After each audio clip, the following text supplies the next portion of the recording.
Welcome, everybody. Today I'm going to be discussing heifer benchmarking. This was presented as part of the Raising Your Dairy Best Heifer webinar series. So I'm Gail Carpenter, and today I'm going to be talking about using records to meet your heifer goals with benchmarking.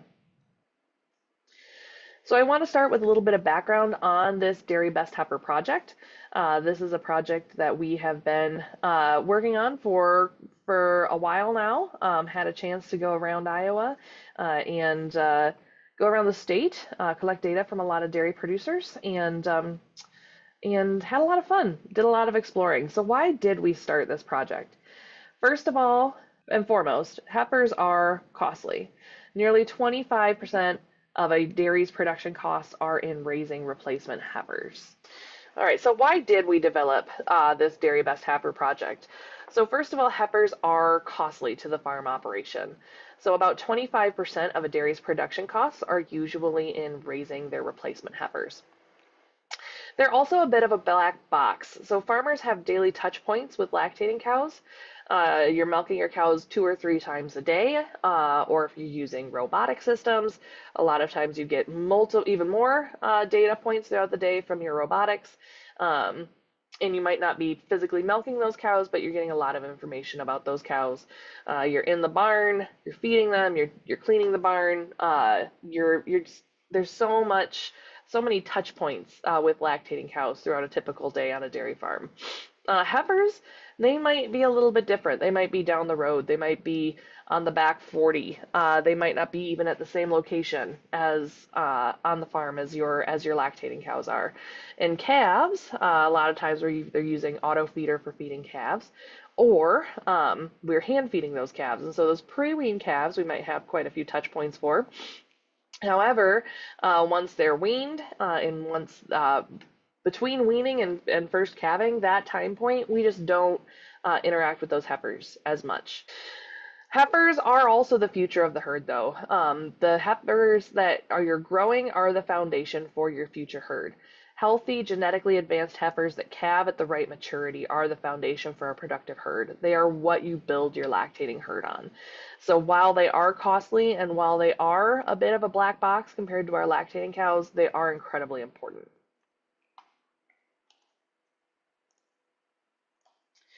Another thing to note when we're discussing heifer management is that you can't manage what you don't measure. So as we discuss this idea of benchmarking, as we discuss this idea of what we should be measuring in our heifers, it's important to note that if you're not measuring it, you can't actually manage it. And if we don't know what our birth weights are, if we don't know how many heifers are doubling their body weight by weaning, if we don't know what age they're calving in or what size they're calving in, it's really hard for us to make recommendations and to make adjustments to management to improve our heifer production. Now, what are the outcomes of a good heifer program? What are we striving for with these heifers? The first is going to be efficient growth and development. Notice that I said efficient, not high growth and development. We don't want our heifers to necessarily grow too fast. We don't want them to mature too early. We want to have a good balance there, but we do want to make sure that they are utilizing the feed that we give them effectively. We want to keep mortality low as well as morbidity. We want these heifers to stay healthy and we want them to stay alive. Every heifer that we have born on the farm, we want to be successful and to calve in as a healthy 2-year-old with very few health problems. Another outcome of a good heifer program is going to be improved production and longevity in the lactating herd. So making sure that they are, like I said, they're building the foundation of this healthy herd in the long run. And if we have a good heifer program, one of the outcomes of that heifer program is going to be enhanced herd production and longevity. So one of the keys that we need to think about when it comes to heifer development is that we want to make sure that we are growing enough heifers and that we are doing a good job of growing those heifers. Growing enough heifers starts with breeding the right number of heifers. That might sound really straightforward, but it's a really easy thing to forget sometimes. We need to identify first how many heifers we need in that herd. There are tools available for this. If you're using any genetic company, any semen company to purchase to purchase your genetics, they will likely have a tool that they can use, and you have those consulting services available to you to determine how many heifers you need to produce in the year.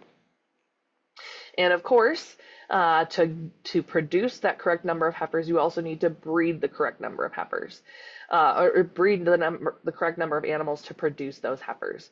DRMS has some great tools for this for those herds that are on test or using PZ Dart. Again, many semen companies will have consultants who can help you answer these questions. Extension can help you answer some of these questions.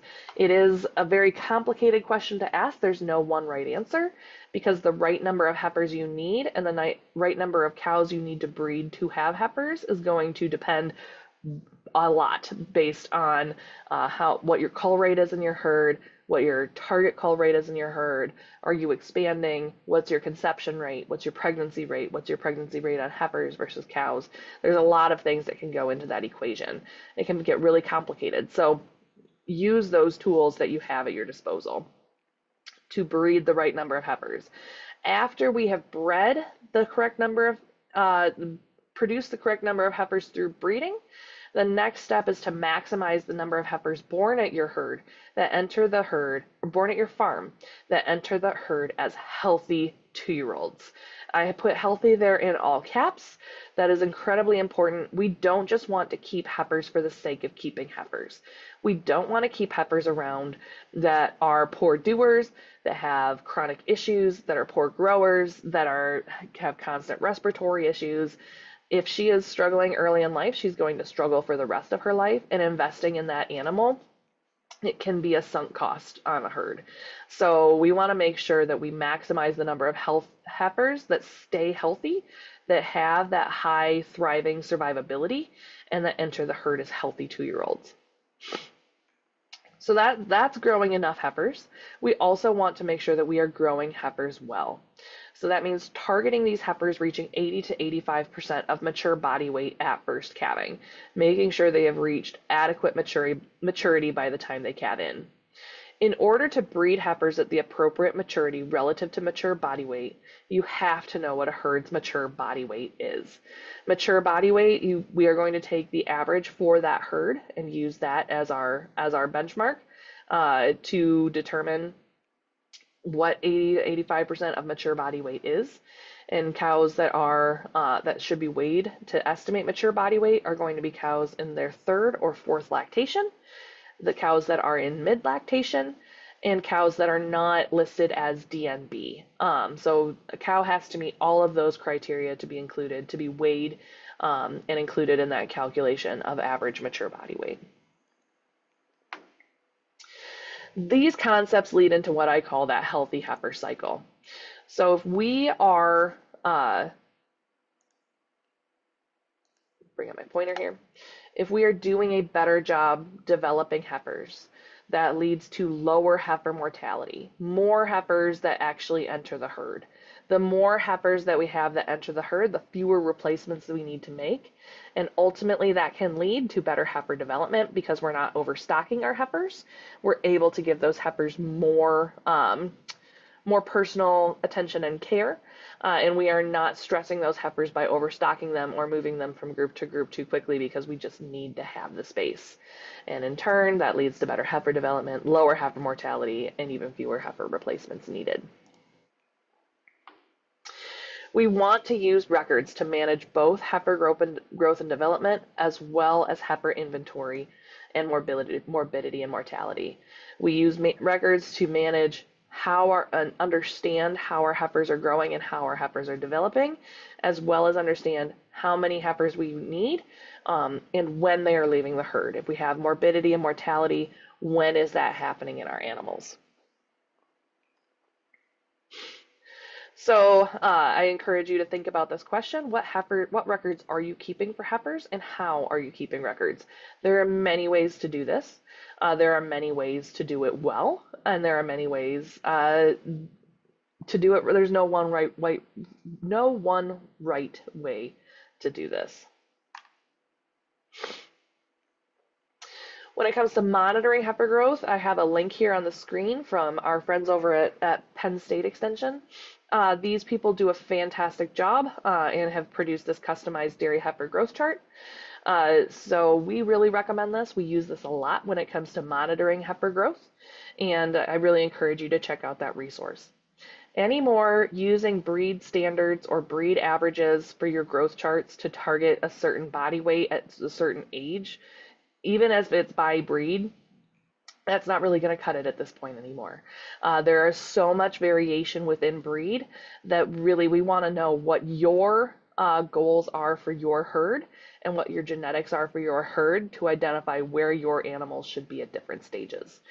Holstein breeders are a great example. Some breeders love those big Holstein cows, and some people really prefer a more moderate or smaller size Holstein. So even within a breed, if we take Holsteins for example, you can see so much variation that really using a breed average is not going to work for most farms. To use this heifer growth chart, it's pretty straightforward. They have you can download the Excel sheet from the website, and they have instructions right there on the Excel file. I'm also happy to answer any questions regarding the use of this spreadsheet. But you'll need the following information to produce this growth chart for your herd. You'll need birth weight, weaning weight, heifer services per conception, or SPC, a target age at first calving, as well as mature body weight. A little bit more about this Dairy Best Heifer project, what exactly it was that we did as part of this project. We collected weight data on a representative number of animals based on herd size, focusing on newborn calves, weaning age calves, breeding age heifers, and fresh 2-year-olds and mature cows. We designed this project to empower dairy producers, heifer growers, and their employees with knowledge and tools needed to make positive changes in their heifer raising program. Throughout this project, and you can still call up your myself or any of our regional dairy specialists to go through this with you. Dairy team specialists set up a time to visit your farm to collect weights. They discuss the procedure that best fits with your facilities, collect weigh data and herd software backup, and then provide an analysis of your herd's performance and opportunities. Some of the lessons that we learned, we saw a lot of different systems for raising heifers. There were a lot of good ways to raise heifers that we found around the state, and areas for improvement as well. So we can always all do better at trying to raise our heifers. But one of the things is that no two farms raises heifers the same way. But there were, I think, some general lessons that we learned that would be good take-home messages for those of you listening to this webinar. First, it isn't enough to hit the average. So we want to limit that variation in age at first calving, and that it can be just as important as getting the average right. So if you've decided on your herd that 23 months average age at first calving is what fits for your heifer growth, then fantastic. 23 months, if you decided 23 months is a good fit for your herd and you're averaging 23 months, that is a good start. However, if you are averaging 23 months and that varies from 22 to 24 months, that is much better than if you're averaging 23 months and you're going from 20 to 26 months, right? So not just making sure that our average is correct, but that we're limiting the number of outliers, either heifers that are too old or heifers that are too young for age at first calving. So we want to limit that variation as well. So we want to make sure that we're setting them up for success, making sure that heifers are bred at the correct size and maturity. So they will not calve at a consistent age if they are not bred at a consistent age. So making sure that we're very consistent with our breeding protocols and making sure that we're consistent when heifers are first getting bred. Now, that doesn't mean to breed your heifers based on age, regardless of what size she is. If you have, heifers hit that breeding age for your herd, but you still think she's too small, let her cycle again. Let her cycle until she's hit that right size if she's a poor grower. In the short term. In the long term, we need to be thinking about why are we having so much variation in the size in the time it takes for heifers to hit an appropriate body size.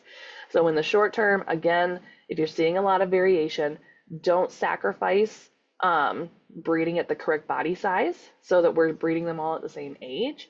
But work with your nutritionist, your veterinarian, your extension specialist, your consultants that you have at your disposal. Work with those people to figure out, why do we have this variation here in the first place for those long-term outcomes.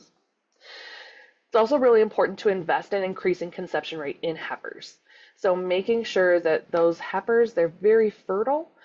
They're going to be the most fertile animals on your herd. And if we are not maximizing that advantage, we're really doing ourselves a disservice. So we want to invest in increasing conception rate in heifers.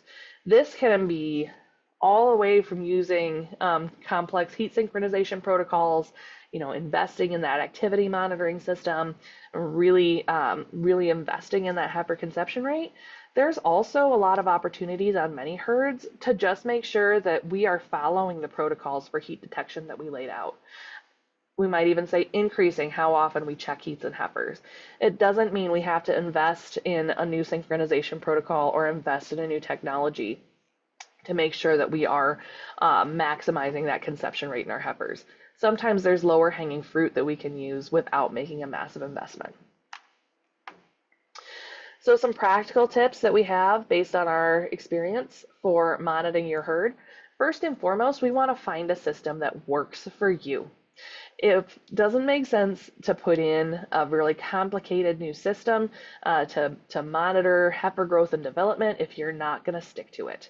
If you have a complex system laid out and written down, if you're not actually going to do it, then it doesn't actually matter. So find something that works for you, that can fit into your existing management system, because if it works for you, you're a lot more likely to stick to it. So tailor that data collection to fit your unique management and needs for your herds. Weight tapes aren't perfect. We've seen that there can be a fair amount of variation in those weight tapes, but on the average, they do tend to be fairly accurate. They might be a little light for one cow and a little heavy for the next cow, but they're actually overall, for an average, they're going to get you pretty close, and they're going to be better than not weight taping heifers or weighing animals at all. It's important to remember when you're taping an animal, make sure that tape is positioned correctly around the heart girth. Also make sure that animal's head is up. That is how they are designed to be used, is with an animal's head up. Make sure you're staying safe.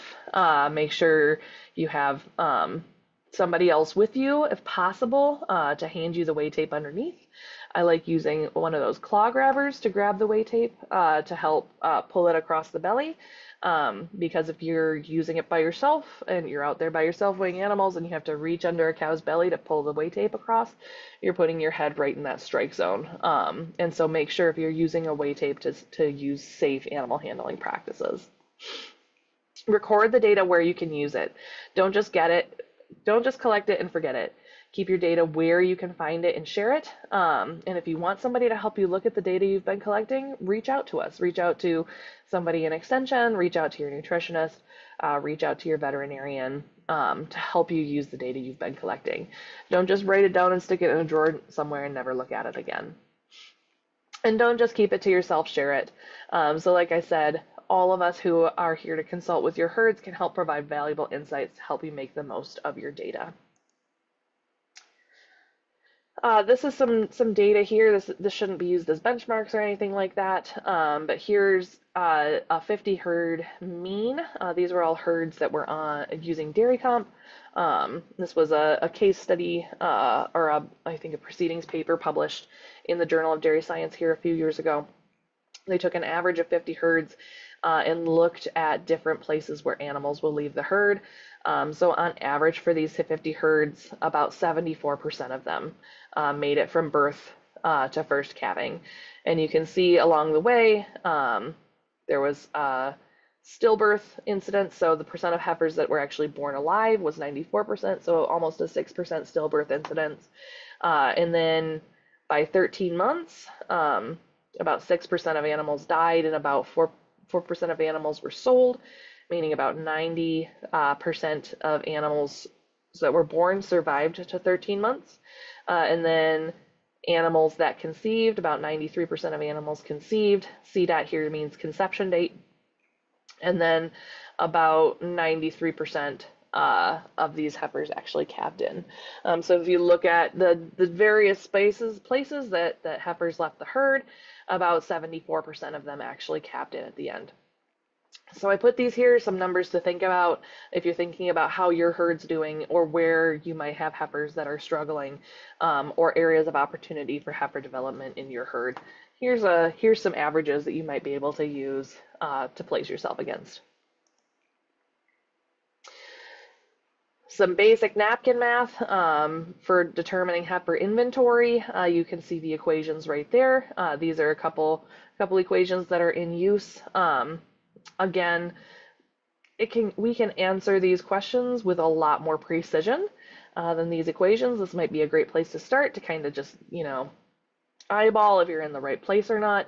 But if you think you're not doing a good job of producing the correct number of heifers, I really encourage you to reach out to DRMS, reach out to your consultants that you're already using, reach out to somebody in Extension to help you answer some of those questions. Finally, some basic records that we need to make sure we are taking. Animal ID is always crucial when it comes to record keeping. The date that the event occurred, and keeping consistent. I'll look at a lot of records where, mastitis might not be entered as, sometimes it's mast, sometimes it's mastitis. With heifers, sometimes it's entered as scours, sometimes it's entered as diarrhea, sometimes respiratory is entered as respiratory or resp or pneumonia or new. So making sure you have a consistent standard for how you're entering your events into however you're entering it, whether that's PC Dart or Dairy Comp, some other herd management software, even if you're just taking paper records. Using a consistent way to identify the events that are occurring. This is going to be really helpful if you ever are looking through the data yourself or having a consultant look through your data. You want to give enough detail to be useful, but simple enough to be consistent. So again, don't make a super complicated system to the point that you can't actually keep up with your own. Record keeping there, or understand. If it's so complicated that it's overwhelming, you're not actually going to do it. You're not going to follow through. You're not going to enter data very consistently. But make sure that you're giving enough data that you can actually be useful. So sick might not cut it, right? Scours, respiratory, that gives me enough data to say, okay, this is what's wrong with this heifer or this calf. If you're looking for more information, or you're looking for other ways that you could get potentially even involved with this project, please don't hesitate to reach out to me. My office number is there on the screen. My email address is going to be more likely to connect with me, just because I'm not always by my office phone, but my email address is going to be a great way to get a hold of me, and you see that on the screen there. Thanks for listening, and I look forward to hearing any questions that you folks have.